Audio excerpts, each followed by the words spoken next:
Hello friends, आप कैसे हैं। हम आशा करते हैं कि आप बहुत खुश और स्वस्थ होंगे। 11 मार्च सन 1739 का वह भयावह दिन, जिस दिन दिल्ली में बेरहमी की हर हद को पार करके एक क्रूर नरपिशाच हत्यारा नादिर शाह कुली दिल्ली को शमशान बना दिया था। नालियों में पानी की जगह खून बह रहा था, सड़कों पर लाशें बिछी पड़ी थीं। उस बेरहम नादिर शाह ने 5 घंटे के थोड़े से समय में ही 1 लाख से अधिक लोगों को मौत के घाट उतार दिया था, जिसे हम वीडियो में आगे विस्तार से बताएंगे। अगर आप हमारे वीडियो को पहली बार देख रहे हैं तो ऐसी ही ऐतिहासिक नॉलेजेबल वीडियो देखने के लिए हो सके तो प्लीज़ हमारे चैनल को सब्सक्राइब कर लें। तुरंत नोटिफिकेशन पाने के लिए घंटी को भी दबाएं। इसके पहले हम जान लेते हैं लुटेरे नादिर शाह कुली का पूरा परिचय। नादिर शाह फारस का शासक था। फारस, जिसे हम आज ईरान के नाम से जानते हैं। नादिर शाह एक साधारण चरवाहे से कठिन संघर्ष करते हुए सन 1736 में अफसरी वंश की स्थापना करके फारस का शासक बन गया। उसने 1736 से 1747 तक फारस में शासन किया। वह बहुत ही महत्वाकांक्षी, क्रूर और बेरहम लुटेरा शासक था। अब हम विषय को आगे बढ़ाते हैं और ये भी जान लेते हैं कि नादिर शाह का भारत आना और मुगलों द्वारा संचित की हुई अकूत संपदा को लूट कर ले जाना आखिर संभव कैसे हो पाया। मशहूर लेखक मिस्टर विलियम इरविन द्वारा लिखित पुस्तक लेटर मुगल्स के अनुसार नादिर शाह जब फारस का शासक बना, उस समय भारत में मुगल शासन बहुत ही दयनीय स्थिति में चल रहा था। उस समय का मुगल शासक नकारा, अय्यास और निकम्मा था, जिसका नाम मोहम्मद शाह रंगीला था। जब औरंगजेब का शासन था तब मुगल सल्तनत बहुत ही विशाल क्षेत्र में फैली हुई थी। औरंगजेब ही मुगलों का अंतिम शक्तिशाली बादशाह हुआ था। सन 1707 में आलमगीर औरंगजेब की मृत्यु के बाद उसका पुत्र बहादुर शाह प्रथम गद्दी पर बैठा, जो मात्र 5 वर्ष 1707 से 1712 तक ही शासन कर सका। 1712 में उसकी मृत्यु के बाद जहांदर शाह 1712 में गद्दी पर बैठा। मात्र 1 ही वर्ष बाद उसकी हत्या कर दी गई। फिर 1713 में फारूक सियार, फिर रफ़ी उदरजात, उसके बाद रफ़ी उद-दौला। इस प्रकार सन 1707 से सन 1719 के मध्य 5 शासक हुए, जो यह सिद्ध करते हैं कि मुगल सल्तनत के पतन का दौर 1707 में ही आलमगीर औरंगजेब की मृत्यु के बाद ही शुरू हो चुका था।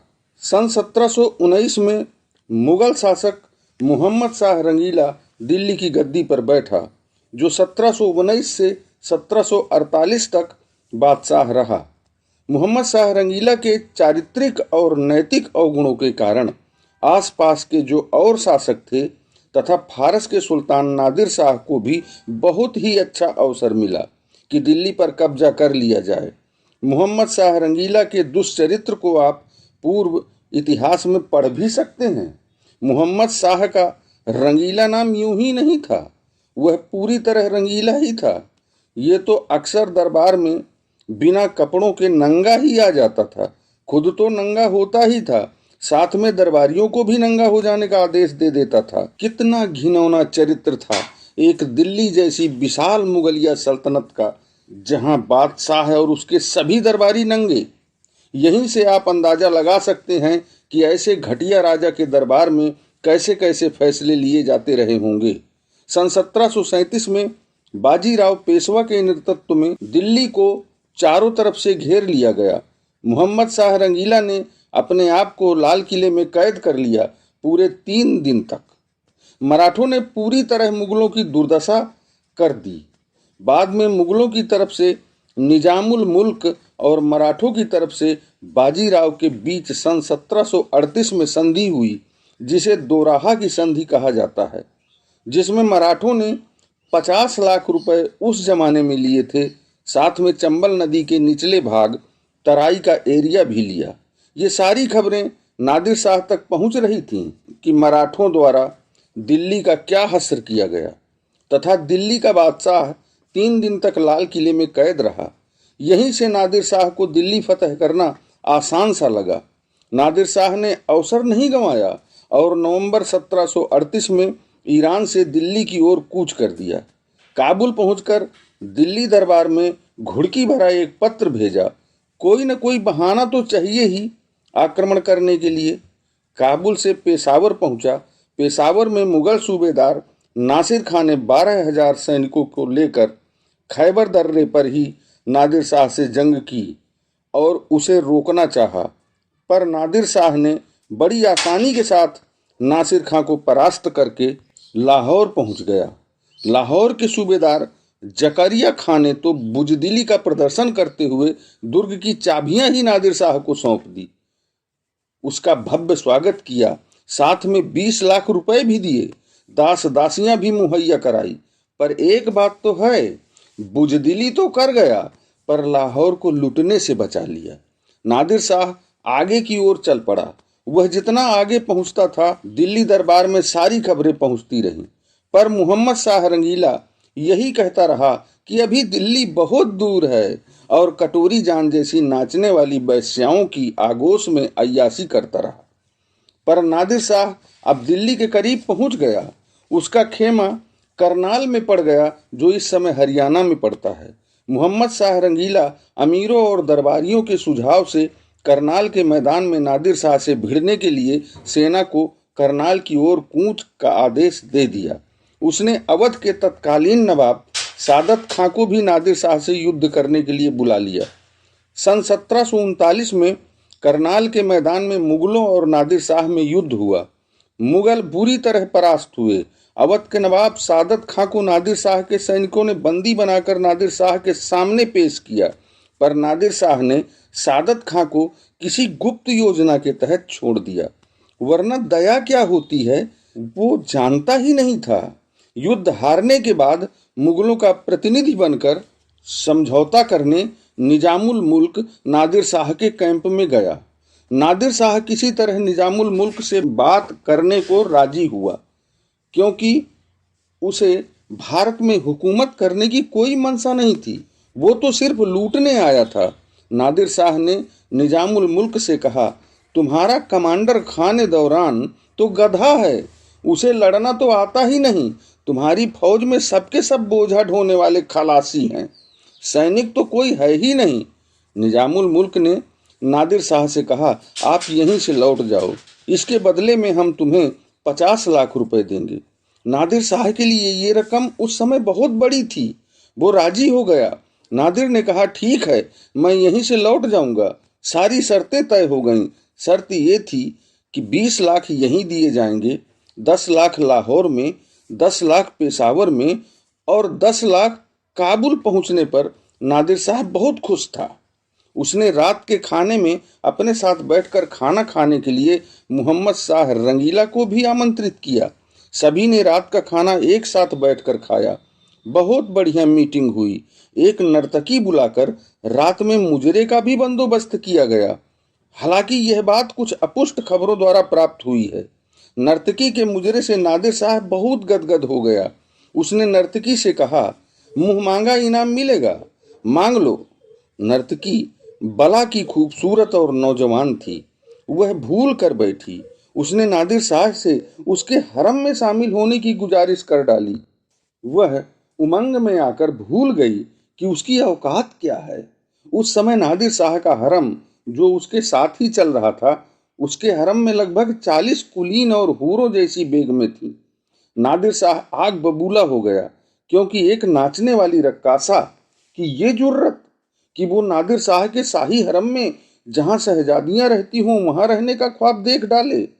उसने उस नाचने वाली को पास बुलाकर अपनी बाहों में लेकर अपनी छाती से लगा लिया और इतना जोर से दबाया कि उसका कलेजा पिस कर खून बनके मुंह से बाहर निकल गया।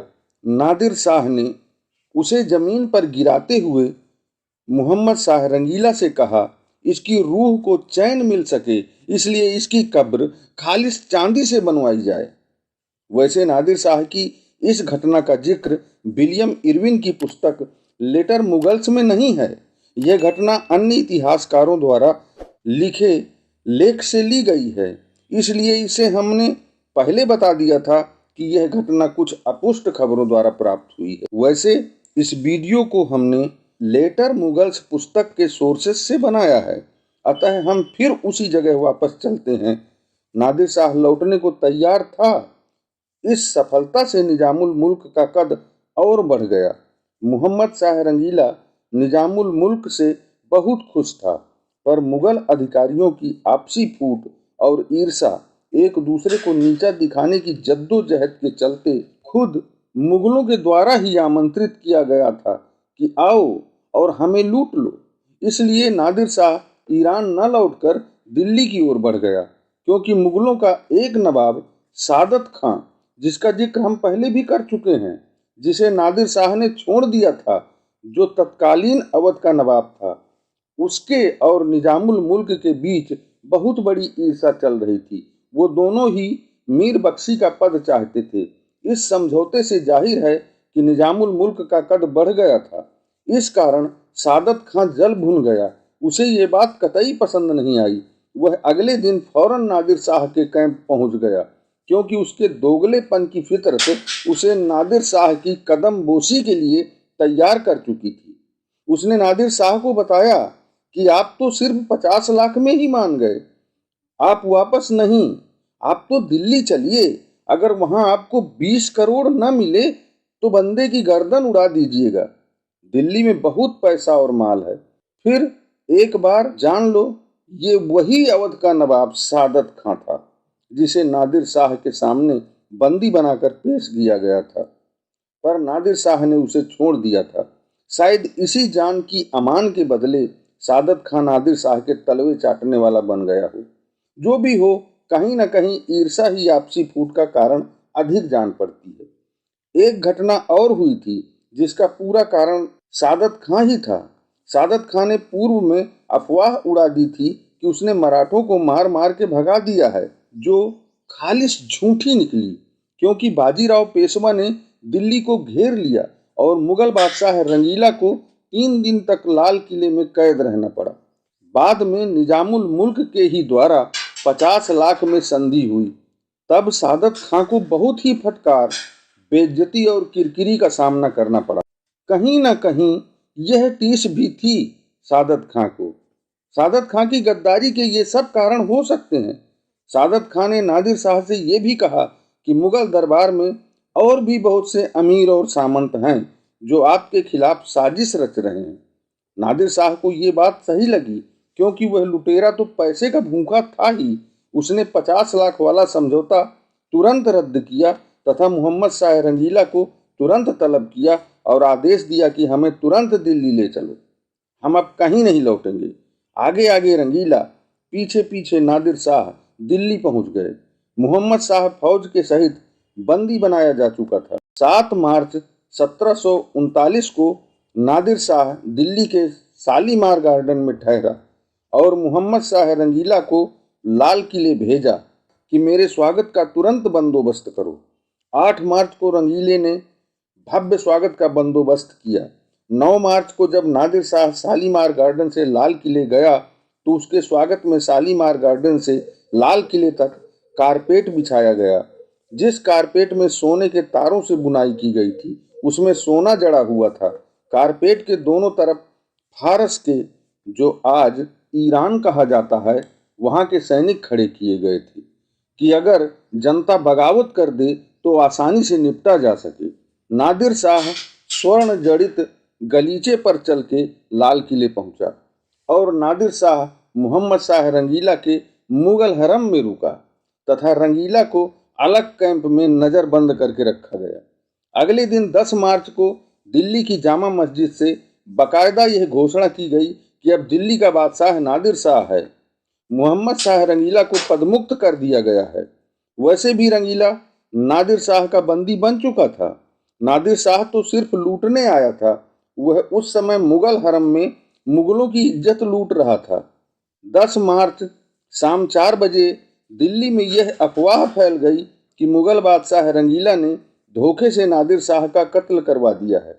इस झूठी अफवाह से दिल्ली की जनता बहुत खुश हुई तथा मारे खुशी के जनता ने दिल्ली की सड़कों में तैनात फारसी सैनिक, जिनमें तुर्क, कुर्द और मंगोल सैनिक थे, उन्हें पकड़ पकड़ के मौत के घाट उतार दिया। लगभग 3000 से अधिक फारसी सैनिक धोखे धोखे में जनता द्वारा मार दिए गए। जब नादिर शाह को इस बात की खबर पहुंची तो उसने तहकीकात के लिए अपने अधिकारियों को 2 बार भेजा। जब पुष्टि हो गई तो नादिर शाह ने अपने बंदूकधारी सैनिकों को ये आदेश दिया कि रात भर सुरक्षित हो जाओ, जनता को तितर बितर कर दो, सिर्फ नाकेबंदी किए रहो, क्योंकि बात बिगड़ चुकी थी। सुबह का इंतजार करो। 11 मार्च की सुबह नादिर शाह लाल किले से घोड़े में बैठकर बख्तरबंद कपड़े पहनकर बाहर आया। उसके चारों तरफ हथियारबंद सैनिक चल रहे थे। वही 11 मार्च का दिन जिसका जिक्र हम थोड़ा सा वीडियो की शुरुआत में कर चुके हैं। नादिर शाह चांदनी चौक की तरफ जाते हुए रोशन उद्दौला मस्जिद पहुंचा, जिसे गोल्डन मस्जिद भी कहा जाता था। मस्जिद पहुंचकर 11 मार्च को सुबह 9 बजे नादिर शाह ने म्यान से तलवार निकाली, सैनिकों को कत्लेआम का आदेश दे दिया कि जो जिस हालत में मिले उसे कत्ल कर दो। कोई नियम, कायदा, कानून कुछ भी नहीं, सारा कुछ लूट लो, कोई किसी प्रकार की रहम नहीं करेगा। सुबह 9 बजे यह आदेश दिया गया और दोपहर 2 बजे तक मात्र 5 घंटों में उस नर पिशाच की सेना ने 1 लाख से भी अधिक लोगों को मार डाला था। दिल्ली की सड़कों गलियों को लाशों से पाट दिया गया। नालियों में पानी की जगह खून बहने लगा। औरतों की इज्जत लूट लूट कर नंगा करके दौड़ा दौड़ा कर मारा गया। जवान खूबसूरत लड़कियों को गुलाम बना लिया गया। दरिंदगी का नंगा नाच, जिसे देखकर भय के मारे यमराज भी कांप उठे। ऐसा मंजर, इस नृशंस नरसंहार के भय से लोगों ने खुद अपनी लड़कियों और औरतों को जहर देकर मार डाला था। खुद औरतों ने कुओं में कूदकर, छतों से छलांग लगाकर जहर पीकर आत्महत्याएं कर ली थी कि कम से कम आबरू तो बचेगी। जान तो वैसे भी जानी है। उस समय वहां पर मौजूद व्यक्ति जो किसी तरह जिंदा बच गया था, जिसका नाम आनंद राम था, जिसने बाद में एक लेख लिखा था, उसने अपनी आंखों से इस कत्लेआम का मंजर देखा था। पूरी दिल्ली का कोई हिस्सा इस कत्लेआम से बचा नहीं था। सब कुछ तहस नहस हो गया था। रंगीला ने अपने निजाम और वजीर को नादिर शाह से रहम की भीख मांगने नंगे सर और नंगे पांव रोशन उद्दौला मस्जिद भेजा। नादिर शाह किसी तरह शांत हुआ और अपनी तलवार म्यान में रखते हुए कत्लेआम रोक दिया, पर किसी पर रहम खाकर या दया दिखाकर नहीं। उसने मुगलों के वजीर और निजाम से पहले पूछा कि कत्लेआम तो रोक दूंगा, पर इसके बदले में हमें क्या दोगे? सोर्सेज कहते हैं नादिर शाह को 30 करोड़ नकदी, 30 करोड़ के सोने चांदी के बर्तन, 30 करोड़ के लगभग ज्वेलरी, 300 हाथी, 10,000 घोड़े, 10,000 ऊंट, फर्नीचर, बंदूकें, पुरानी नायाब तलवारें, अगर टोटल किया जाए तो लगभग 100 करोड़ से ऊपर की रकम। उस जमाने में 100 करोड़ कितनी बेशुमार दौलत रही होगी। वही नादिर शाह जो करनाल से मात्र 50 लाख में लौटा जा रहा था। मुगल नवाब सादत खां की नमक हरामगी के कारण दिल्ली को नर्क बना गया। एक सुनसान दिल्ली। आप समझ रहे होंगे कि बस अब हो गया, पर नहीं, अभी उसकी भूख नहीं मिटी। उसने मयूर सिंहासन और दुनिया का इकलौता नायाब हीरा कोहिनूर को भी लिया। जिन औरतों को बंदी बनाया था उन्हें नहीं छोड़ा। फिर भी अभी उसे और पैसा चाहिए था। नादिर शाह की भूख शांत करने के लिए मुगल प्रशासन, जो उस समय नादिर शाह की कठपुतली बन चुका था, दिल्ली को 5 भागों में बांटकर अपने एक एक बड़े मुगल अधिकारी को सैनिकों के साथ पूरी दिल्ली को लूटने के लिए तैनात कर दिया। अपनी ही प्रजा को लूटा गया। सरकारी डकैतों की तरह जमीन में गड़े धन को फर्श तुड़वाकर जबरन निकलवाया गया और नादिर शाह को अर्पण किया गया। पैसे की बात तो खत्म हुई, क्योंकि दिल्ली में कुछ बचा ही नहीं था। पूरी दिल्ली तो लाशों से भरी पड़ी थी, पर नादिर शाह के आदेश के बिना कोई लाशों को छू नहीं सकता था। लाशें सड़ने से बदबू फैल रही थी। नगर कोतवाल ने गिड़गिड़ा कर नादिर शाह से परमिशन ली। सोर्सेज बताते हैं कि कई जगहों पर लाशों को इकट्ठा किया गया और सामूहिक रूप से आग लगाकर जलाया गया, फिर वो चाहे हिंदू हो या मुसलमान। जाहिर है मुसलमान सत्ता होने के कारण दिल्ली में मुसलमानों की संख्या अधिक थी, पर मजहब की भी धज्जियां उड़ाई गईं। मुसलमान शवों को जलाकर नादिर शाह ने इंसानों को कीड़े मकोड़ों से आगे नहीं समझा। कौन हिंदू कौन मुस्लिम? आपकी एक जिज्ञासा और होगी कि सादत खां का क्या हुआ? उस कमीने सादत खां ने 19 मार्च 1739 को जहर पीकर आत्महत्या कर ली थी। नादिर शाह लगभग 2 महीने दिल्ली में रुका और 2 महीने में ही मुगलों की 213 वर्षों में इकट्ठा की हुई अकूत दौलत पूरी तरह लूट ली। 1 मई 1739 को नादिर शाह ने एक दरबार का आयोजन किया था, जिस आयोजन में वह फिर से मोहम्मद शाह रंगीला को दिल्ली का बादशाह घोषित करके कहा कि मैं तो अब अपने वतन लौट रहा हूं, अब तुम अपना शासन करो। रंगीला जैसा जाहिल और बेहया, जिसकी खुद की कोई इज्जत ही नहीं बची थी, शाही बेगमों को तो नादिर शाह 2 महीने इस्तेमाल करता रहा। पूरा मुगल हरम ही आबरू खो चुका था। रंगीले को तो सादत खां की तरह आत्महत्या कर लेनी चाहिए थी, और फिर शासन किस पर? लाशों, खंडहरों और बची खुची रोती बिलखती भूखी नंगी जनता पर। हमारा यह नॉलेजेबल प्रयास आपको अच्छा या बुरा जैसा भी लगा हो, हमें कमेंट के द्वारा जरूर अवगत कराएं। धन्यवाद।